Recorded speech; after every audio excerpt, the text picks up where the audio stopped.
ත්‍රිකුණාමලය ජාතික සහ කලාපීය කාර්මික සහ ආර්ථික ක්‍රියාකාරකම් මධ්‍යස්ථානයක් ලෙස අන්‍යෝන්‍ය අවබෝධයේ මත පදනම්ව සංවර්ධනය කිරීමට අපි ඉන්දියාව සහ ශ්‍රී ලංකාව අතර ඊයේ කිවිසුම් අත්සන් කළා. ඇත්තට මේකෙන් මොකක්ද වෙන්නේ කියන එක දැනගන්න කැමති ඔබතුමාගෙන්. ත්‍රිකුණාමල දිස්ත්‍රික්කයේ දැන් නෙමෙයි 2015-16 වර්ෂයේදී සිංගප්පූරුවේ සමාගමක් වන සුර්බාන සමාගමත් එක්ක එකතු වෙලා ආර්ථික සැලැස්මක් අපි නිර්මාණය කරලා තියෙනවා. ඒ අනුව ඒ සම්පූර්ණ ත්‍රිකුණාමල දිස්ත්‍රික්කයේ ආවරණය වන පරිදි හෝ එහි කොටසක් ආවරණය වන පරිදි ශ්‍රී ලංකා රජය විසින් තීරණය කරනවා මොනවාද කරන ආර්ථික සංවර්ධනකම් කියන එක. වරාය දියුණු කරනවද? එතන ටැංක් ෆාම් ටික දියුණු කරනවද? කලාපීය එනර්ජි හබ් එකක් හැටියට මේක දියුණු කරනවද? තවත් තැනක ඉන්ඩස්ට්‍රියල් පාර්ක් එකක් නිර්මාණය කරනවද? තවත් කොටසක අපේ ටුවරිසම් නිර්මාණය කරනවද කියන එක. අපි නිර්මාණය කරාට පස්සේ මුලින්ම අපි ඉන්දියාවත් එක්ක මේ අනිකුත් අයත් එක්ක කතා කරන අතරතුර ඉන්දියාවත් එක්ක සාකච්ඡා කරලා බලනවා. උන්ට විශේෂ උනන්දුවක් තියෙන තැන්වලදී දෙපාර්ශ්ව එකතු වෙලා රජය හා රජය අතර හෝ ප්‍රයිවට් සෙක්ටර් අතර හෝ ඒකේ ජොයින්ට් වෙන්චර් හැටියට හවුල්කාරයෝ හැටියට කොහොමද ඒ කටයුතු නිර්මාණය කරන්න කියන එක පිළිබඳව විශේෂයෙන්ම ඔවුන් දැනටමත් මේ ටැංක් ෆාම් ඔවුන් සතුව තිබෙන හින්දා සහ කලාපයට ආශ්‍රයින්ද සහ අපි බලාපොරොත්තු වෙන්නේ ඔවුන් ත්‍රිකුණාමලය හා දකුණු ඉන්දීය වෙරළ තීරය හා ඒ පෝට් ටික කනෙක්ට් කිරීම සඳහා ඔවුන් එක්ක උන්ගේ කැමැත්තක් තියෙනවා නම් ඔවුන්ට කැමති දේවල් එක්ක අපිත් එකඟ නම් උන් සාකච්ඡා කරලා ඒවා දියුණු කිරීම සහ සම්පූර්ණ කලාපයම ආර්ථික මධ්‍යස්ථානයක් හැටියට සංවර්ධනය කිරීම තමයි අපි බලාපොරොත්තු වෙන්නේ. ඒ තුලින් සම්පූර්ණ නැගෙනහිර කලාපය දියුණු කිරීමට.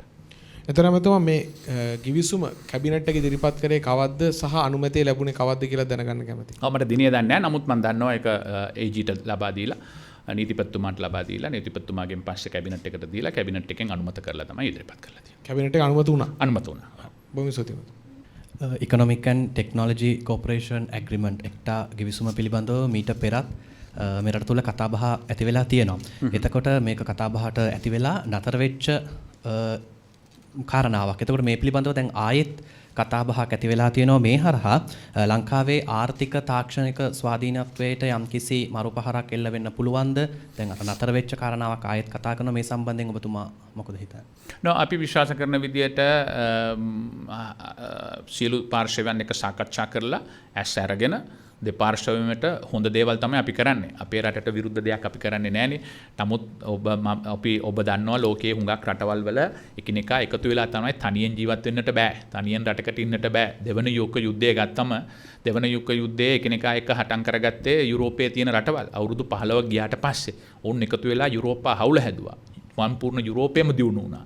එකම කාසියක් හැදුවා. මම හිතන්නේ අපි බුද්ධිමත්ව සංවේදීශීලීව සියලු පාර්ශ්වයන් එක්ක සාකච්ඡා කරලා එකට කතා කරලා දෙපාර්ශ්වයෙන්ටම මියුචුවලි බෙනිෆිෂල් උදව් වෙන ආකාරයට තමයි මේක කරන්නට ඕන. ඉතින් අපි එක පාටම රජයෙන් මේක කරන්න ඕන කියලා කියන්නේ නැහැ.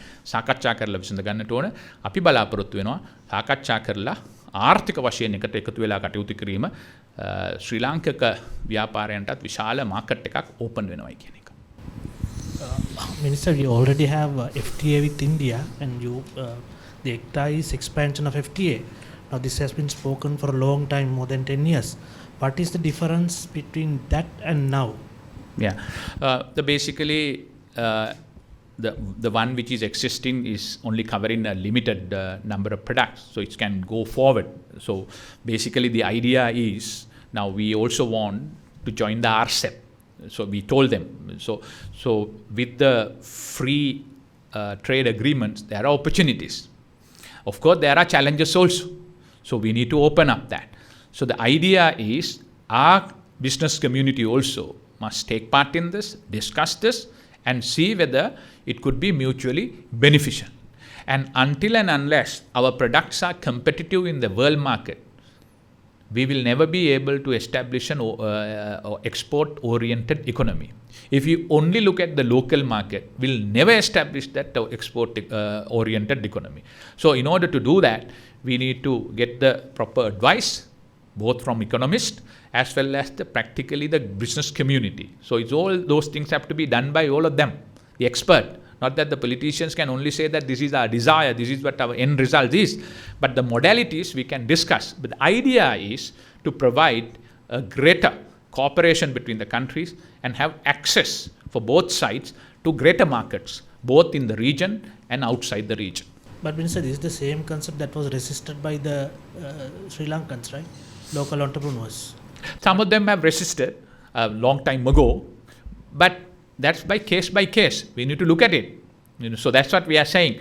Having resisted our economy in 1993, 31% of our exports were the GDP was economy, the exports. Today it has come down to 13.5%. So where are we now? So we need to be open for competitiveness. We need to compete. That's how we can create an export-oriented economy. Otherwise, just because we say that we want to do it, we are not going to do it. So that's why these opportunities should be explored. It doesn't mean that we want them to go blindfolded and get into this. You must discuss, sit, analyze it, and do the right thing which is beneficial for both countries.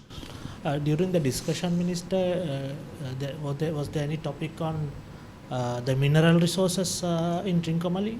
No, specifics were not discussed of the minerals, but basically the Sri Lankan government is very much interested in developing the whole the Trincomalee area to propel growth in the eastern province. In order to do that, we have already got a Singaporean firm in 2017 to draw up a plan of zoning. In that zone, we will identify various projects: port development, energy hub, tank farm development, probably an industrial park, and hospitality area where for tourism and things like that. In that, if the Indians are interested in some of those projects, we will have a joint working group together. They will look at it, and those joint working group can take those forward. But that doesn't mean that it's only confined to them. So we are open to deal with anyone. So it's a Sri Lankan project. It's a Sri Lankan endeavor, but it's open for anyone. One of the parties are a possible Indian investment. So in order to facilitate that, we have signed this MOU and will probably form a joint working group. So they will sit together, identify the opportunities available, and find a way to put it forward. One of the key concerns India has been raising for a long time is Chinese influence and the security issues. And you said both Sri Lanka and India will be focusing on mutual security issues in the future. Was that Chinese issue focused? The Chinese issue was not specifically mentioned, but basically what both sides agreed that the Indian Ocean should remain a peaceful region, and both Sri Lanka and India should be sensitive to each other's legitimate security concerns. Foreign Minister, you mentioned that connectivity was a key area of discussion. There you mentioned the air connectivity, the increase in the daily the flights with connecting Palali and Chennai. You also mentioned about the ferry services. You mentioned that the President had also proposed something about the land bridge, the land connectivity and modalities, feasibility to be studied into. What exactly was President proposing in this regard? So basically, on the long run, in order to now, first step for the connectivity is, we all know, air connectivity. Then the next step is ferry. Prime Minister Modi was very keen on having the cruise tourism among Sri Lankans and Indians and in the region. The next step is whether on-port and off-port a kind of connectivity where you get your vehicles, a ferry will take you through and you come and go. Or you really want to build a bridge. So it's at the initial stage. So if the bridges are built, then it be a part of a international border. So you will have connectivity through. So we see a huge opportunity in the southern Indian region is developing very fast. With that, people are traveling. There is a lot of opportunity. For example, if you look at Singapore and Malaysia, the tourist who comes to Singapore are from Malaysia. So likewise, there is an opportunity. But this is only a proposal. It will take time. The experts will study about it, submit a report probably. After that, both Sri Lankan Parliament and the Indians will have to decide on that, whether it is worth to go ahead with it, whether the economic benefits are sufficient or prudent for us to embark on such a endeavor. But it's an idea. That's how it's all conceived. You start it slow, and then you study that, and finally you decide where do you want to go. That's what President suggested. ජනාධිපතිවරයා මේ යෝජනා කළ ගොඩබිම් සම්බන්ධතාවයක් ඒ පිළිබඳ එතකොට දැන් ලංකාවට ඒ හරහා ලංකාවේ ජාතික ආරක්ෂාවට යම් කිසි අවදානමක් එයිද අවදානමක් අප විසින්ම ඇති කර ගන්නවා වගේ එහෙම දෙයක් එතන වෙයිද?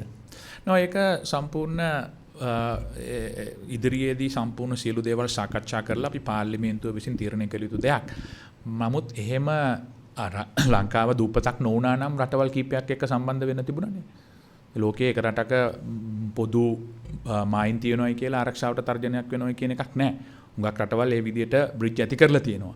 අද ගත්තම චීනය ගත්තම චීනය දැන් සම්බන්ධ වෙලා තියෙනවා නේපාලයත් එක්ක. චීනය සම්බන්ධ වෙලා තියෙනවා පාකිස්තානයත් එක්ක. සෞදි අරාබියා සම්බන්ධ කරන බහරේන් එකත් එක්ක. ඉතින් මේක සාමාන්‍ය දේවල්. ඉදිරියේදී අපි ඊට වඩා මේකේ අවස්ථා වැඩි කියන එක තමයි ජනාධිපතිතුමාගේ අදහස. විශාල ඉන්දියාවේ මාකට් එක 1.4 බිලියන් මිනිස්සු.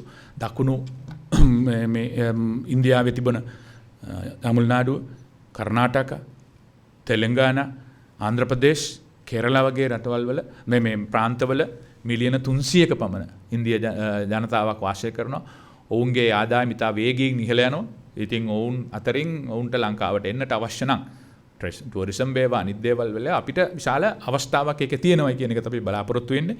මම හිතනවා ඔබ දන්නවා ඇති දෙවන ලෝක යුද්ධය සටන් කරේ යුරෝපය එකිනෙකාට විරුද්ධව. පළවෙනි ලෝක යුද්ධයත් එහෙමයි දෙවන ලෝක යුද්ධයත් එහෙමයි. නමුත් හැමදාම without being a prisoners of war, prisoners of the past, හැමදාම අතීතයේ හිරකරුවන් වෙන්නේ නැතුව ඔවුන් විවෘත මනසකින් සාකච්ඡා කරලා අවුරුදු 15කට පස්සේ යුද්ධෙන් එක යුරෝපා හවුලක් ඇති කරගත්තා, එක බෝඩරයක් ඇති කරගත්තා, එක කරන්සියක් ඇති කරගත්තා. අපි හැමෝම දන්නවා මුළු යුරෝපයේම විශාල වශයෙන් තා වේගයෙන් දියුණු වුණා. එහෙනම් අපි මේ සියලු දේවල් කරනකොට සිහිබුද්ධියෙන් රට ගැන හිතලා මේකෙන් දෙපාර්ශ්වයෙන් තියෙන කරුණු පිළිබඳව අවස්ථා හා ඔබ කියන ආකාරයට අභියෝගයන් පිළිබඳව පුදු දැනුමකින් කළ යුතු දේවල්. මේක එකපාරටම කරන දෙයක් නෙවෙයි. ඒ පිළිබඳව විශේෂඥ කමිටුවක් පත් කරලා සාකච්ඡා කරලා feasibility එකක් හදලා කැබිනට් එකට ඇවිල්ලා අවසාන වශයෙන් පාර්ලිමේන්තුවට ගිහිල්ලා අපි තීරණය කළ යුතු දෙයක්. එක්කෙනෙකුට දෙන්නෙකුට තීරණය කරන්න පුළුවන් දෙයක් නෙවෙයි. ජනාධිපතිතුමා ඒක තා පැහැදිලිවම කිව්වා. එතුමා තීරණය කරන්නේ නැහැ. එතුමා අදහසක් ඉදිරිපත් කරනවා විතරයි. අවසාන වශයෙන් ශ්‍රී ලංකාවේ පාර්ලිමේන්තුව විසින් ඒක තීරණය කරනවා. Foreign Minister, one more follow-up question with regard to the tourism is that you mentioned about digital connectivity, and as we are already aware that Indian rupee has already been designated currency here in Sri Lanka. Now on the ground, what exactly is the likely timeline that an Indian tourist will come and will be able to spend his Indian rupee and it will be readily accepted by a local trader here or any supermarket here? And associated UPI also to be linked with this? Yeah, I think that's a very important question. Discussions were centered around that, how to kind of hasten it, fasten it. Hopefully, we feel that the UPI process will take another 3 months or so. And toward the end of the year, if we can have that position, that would be ideal. And there was some misnomer about the whole thing. This is not we are forcing anybody to forcefully deal with the Indian currency, taking everything out of it. So you can continue to work with the currencies you are working anyway. But Indian currency will also be designated as a designated currency. So now what happens is India, if an Indian want to come, if only dollar is accepted, he has to take his rupee, go to convert to dollar, then he come to Sri Lanka, convert to Sri Lankan rupee, and then he comes back again, and he has Sri Lankan rupees, he had nothing to do. He had to again convert it to dollars, then he had to go to his country again, convert it to Indian. So it totally doesn't make sense. Banks and the third parties are making money. So this is happening all over the world now. People are looking at dealing with their own currencies. So this is a very positive thing. We feel. You can't compare this with Russian thing because they have spent so much of money in the Russians, and Russians have nothing to do with the dollars. In our case, the other way around. We import so much. So any amount of Indian currency coming into the country is beneficial for Sri Lanka, rather than we taking that into dollars and then transfer that into Indian rupee and then send it to them. So it's good. It's good. Sri Lanka's advantage because we have a trade imbalance in favor of India. So more Indian currency is coming into us. We can settle that Indian currency in Indian currency without converting into dollar and then to Indian currency. It's good for Sri Lanka. So I saw a misleading article about this, that this is going to be harmful for us and we must learn from the Russian experience. No, Russian experience is different to Sri Lankan experience. Russian experience, Russia exports so much of crude. They have so much of Indian rupee. They have nothing to do with the Indian rupee. Our case is the other way around. We import so much of Indian goods. We need more and more Indian currency. So more Indian people coming here, spending on the Indian currency is good for us to settle the Indian trade.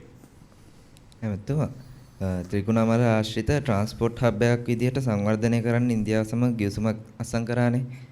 මේකට චීනයේ බලපෑම කොහොමද ඔබතුමා manage කරගන්නේ? අපි ඔබතුමා දන්නා ආකාරයට දෙකින් දෙකටම අපි නොබැඳි රටක්. නොබැඳි රටක් හැටියට අපි සියලුම රටවල් එක්ක වැඩ කරන්න එකඟ වෙලා සහ වැඩ කරන්න විවෘතව පවතිනවා. දැන් මම කියපු ආකාරයට අපි අස්සන් කරේ අවබෝධතා ගිවිසුමක්. මම පැහැදිලි කරපු ආකාරයට ඒකෙන් අදහස් කරන්නේ ශ්‍රී ලංකා රජයේ විසින් හඳුනාගත් ව්‍යාපෘතීන් සම්බන්ධයෙන් ඉන්දියාවයි ශ්‍රී ලංකාවයි අතර ජොයින්ට් ගෲප් එකක් හදලා එකඟතා ඇති දේවල් සංවර්ධනය කිරීමට කොහොමද කටයුතු කරන්න කියන එක. ඉතින් මම හිතනවා ඒකට වෙනත් රටවල් වල සම්බන්ධයෙන් මොනවද කරන්න කියන එක පිළිබඳව අපේ අදහසක් නැහැ. නමුත් මම හිතන්නේ නැහැ කිසිම රටක් සාධාරණ විදියට විවෘතව පාරදෘශ්‍ය පෙනෙන ආකාරයට කරන ව්‍යාපෘති වලට විරුද්ධ වීමේ හැකියාවක් තියෙනවා කියලා විරුද්ධ වෙනවා කියලා අපි බලාපොරොත්තු වෙන්නේ නැහැ.